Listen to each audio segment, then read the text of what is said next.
Hey everybody, Who's Your Jedi here with another review for you. This time I'm talking episode 7 of season 2 of Agents of S.H.I.E.L.D. called The Writing on the Wall. Now before I get into everything, let's just kind of get two things out of the way that I don't want to forget.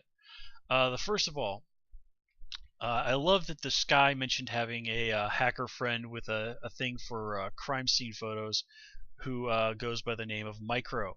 This is almost certainly a shout out to the character of Microchip, who is an ally of the Punisher, one of my all-time favorite Marvel characters. And there actually have been some vague hints that they might possibly bring the Punisher in as a movie somewhere down the road. But as Marvel has announced movies all the way through 2018, I don't think that's going to be happening anytime soon. And in all fairness, those could just be jokes on the part of some of the people behind the scenes. The other thing was it was sort of implied that they might try, injecting Fitz with the GH stuff, the thing from the alien, in an effort to restore him to 100%. Now, this is something that I've kind of suspected that they might do ever since episode 1 of the season, when we came back and we saw just how bad Fitz's condition was. Actually, now that I think about it, I think it might have even been the end of last season. I thought they might pull this when we realized that he'd suffered brain damage. But in any case, it really wouldn't surprise me if they did that now, especially if they do know how to make people who get that stuff in them not go crazy. And of course, that's the big thing this episode is we finally find out that it's not a map, it's a blueprint for a city. And like a lot of the comic book fans watching the show, I immediately jumped to the idea of it being Attilan, the city of the Inhumans, which, when it was first appeared, was located in the Himalayas, which, unsurprised, if you've ever looked at a map, are mighty darn close to China.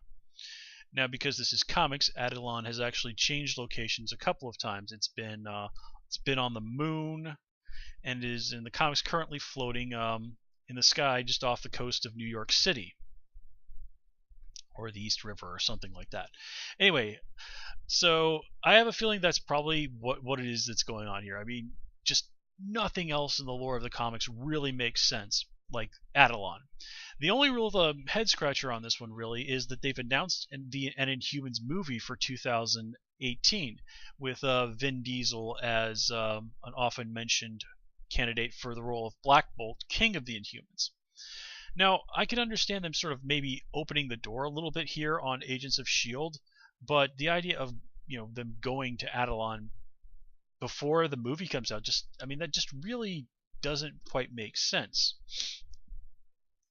Now, on the other hand, if we just kind of get a glimpse of this place, or maybe they do go there and we don't get to actually see any of the Inhuman royal family, who are the stars of Inhumans, the Inhumans comics, then okay, I can kind of see that. Just sort of, all right, we tease it here on Agents of S.H.I.E.L.D., and then full on in a couple of years we get the actual Inhumans movie.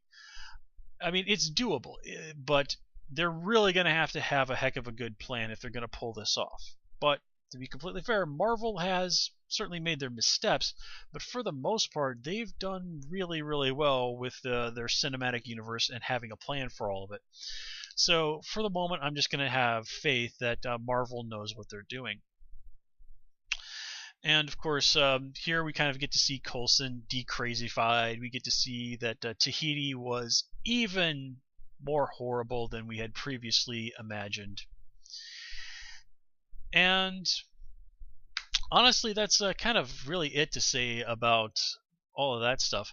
Otherwise, the main thing is just, okay, Ward's on the loose, and he's just as dangerous as ever. We see that he is, he gets one up on Mockingbird to, I guess I should say Bobby here, and shows that he's just as dangerous. And then he even name drops Baron Strucker, who of course is going to be a big part of Avengers: Age of Ultron. And then we see him delivering a little present to Agent Coulson. I love how Sky categorized it as like a cat bringing someone dead birds. And Ward's just continuing on about his merry way. It's like, oh, hey, Sky, here's a present for Coulson. I'll be seeing you soon. Which just makes him intensely creepy. I mean, it is really just not registered with Ward that he and Skye are basically on two different planets, which again really makes him a very interesting. I don't know if we can exactly call Ward a villain, but since he's made it quite clear that he's not going back to working for Hydra. I mean, he killed a bunch of Hydra agents and turned one of their major players over to Coulson. So really, it's all kind of about Ward is just out there with his own agenda, which basically seems to be impress Skye and probably get revenge on his brother. I mean, and we even do see that there's the newspaper where the senator has vowed to bring Ward in. So word of Ward escaping has clearly gotten out. And yeah, guys, honestly, that's kind of about all I really have to say about this episode. I mean, it was cool stuff, but the whole thing with chasing down the S.H.I.E.L.D. agents and all of that, trying to find them. I mean, didn't have a huge amount to say about that. And the whole, of course, the Revelation, very cool thing. Really excited about the Punisher Revelation, but again, I just don't find myself with a huge amount to say about this episode, oddly enough. So I guess I'm just going to wrap it up here, guys. As always, please comment, rate, and subscribe. And of course, you can follow me on Twitter at Hoosier Jedi. Till next time, take care and have a good one.